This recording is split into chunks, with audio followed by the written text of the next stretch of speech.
Hey guys, we wanted to share our top 10 RV parks and paid campgrounds that we went to this year. Now, the criteria for us is probably different than for someone else, but we pick our spots really based on location and access to really cool areas to visit while we're there.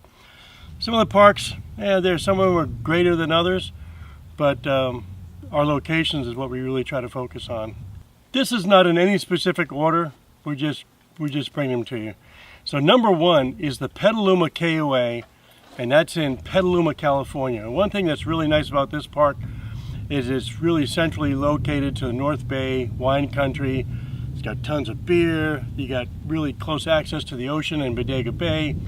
You can take trips to San Francisco, all kinds of cool small towns around the coast, hiking and biking.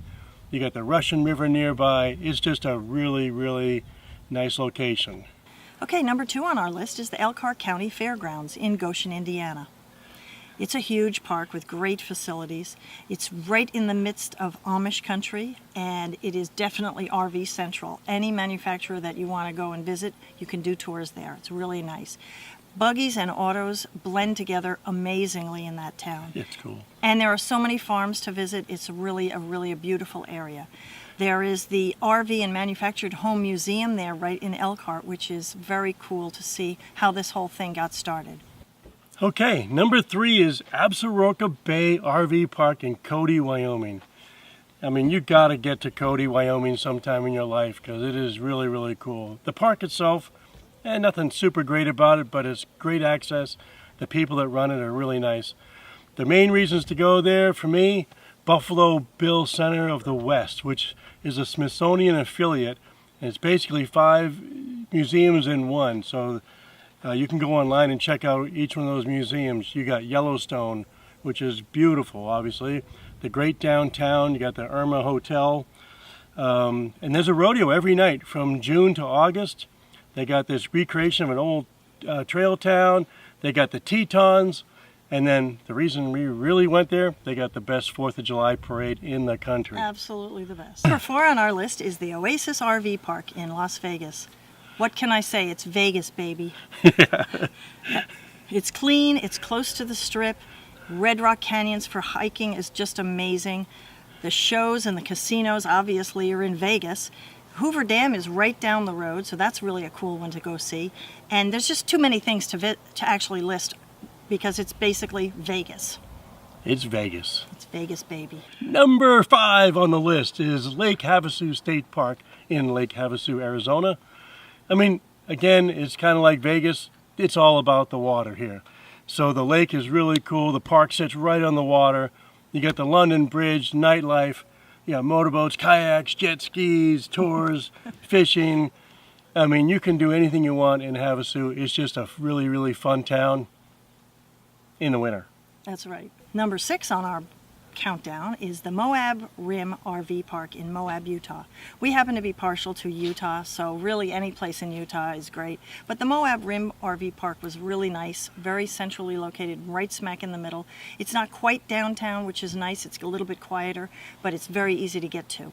There's hiking and biking in the area, as we all know. That's tremendous. 4x4 and ATV paradise. We also did a video, as you can see, we'll show you at the in the clip, of our Hell's Revenge tour on a quad, I think it was. Downtown is fantastic. It has beer and food and restaurants galore. And you're right next to 2 fantastic, probably a lot more, but the 2 that we went to were Arches National Park and Canyonlands National Park. It's just a really, really beautiful, if you like outdoors kind of a place, that's the place to be. And one thing just to add to that, Moab gets really, really busy in the peak seasons, which are the spring and the fall. Yeah. It gets really hot out in the summer. So make sure you know that those RV parks are premium. Number 7 in the list is the Alpenrose RV Park in Durango, Colorado. Now, Durango has got the Durango Silverton narrow gauge railway. It takes a really cool path up and through the mountains. That was amazing. Beautiful in the spring when there's still some snow out there. You know, you got the Old Town Durango, you got the Animas River for rafting, all kinds of hiking and biking.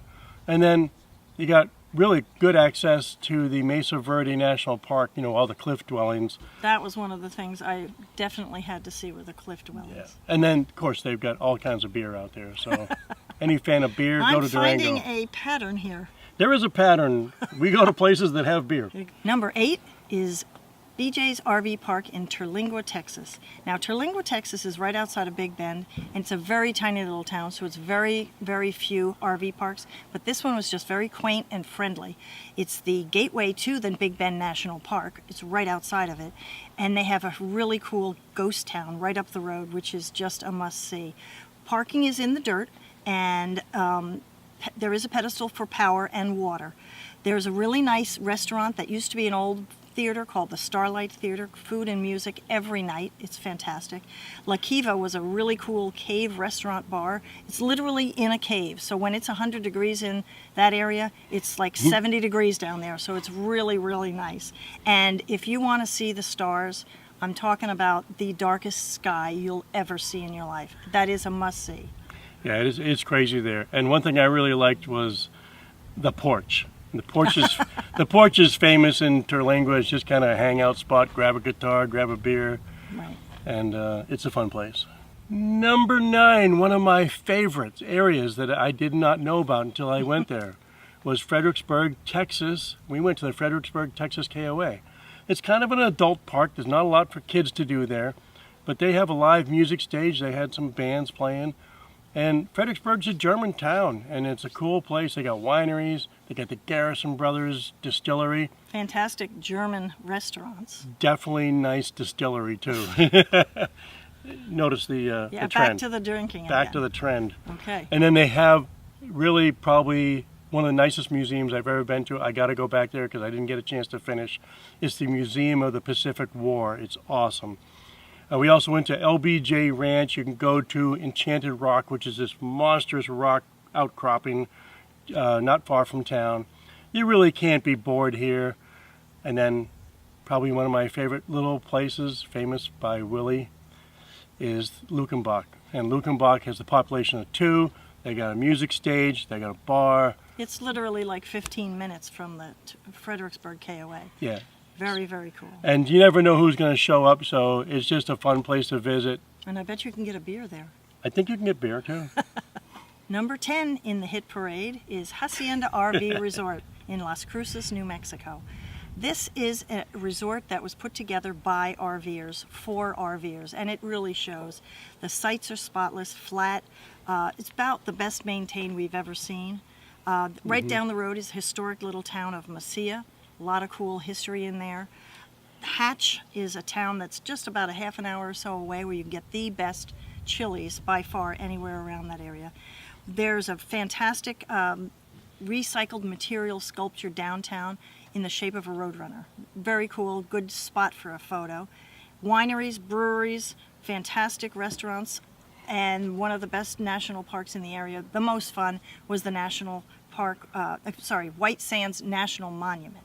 That is absolutely cool. It's very fun, running around in the gypsum sand. It's like being in the snow without having to freeze. It's literally cool sand. Cool sand. Cool. And then we did our favorite restaurant in the area, was called A Bit of Belgium. The best. Oh, the no, best. I think it was called A Bite of Belgium. A Bite of Belgium. A Bite of Belgium, yeah. The best French toast you'll ever find on the planet. Yeah, so really, it is, really good. It's a beautiful, beautiful, very, very beautiful area. And, you know, if you're a history guy, check out the courthouse where Billy the Kid was found guilty. And I Hanged. believe he's hung there, too. He was, well, Hung? Hanged? he was hanged. Hanged.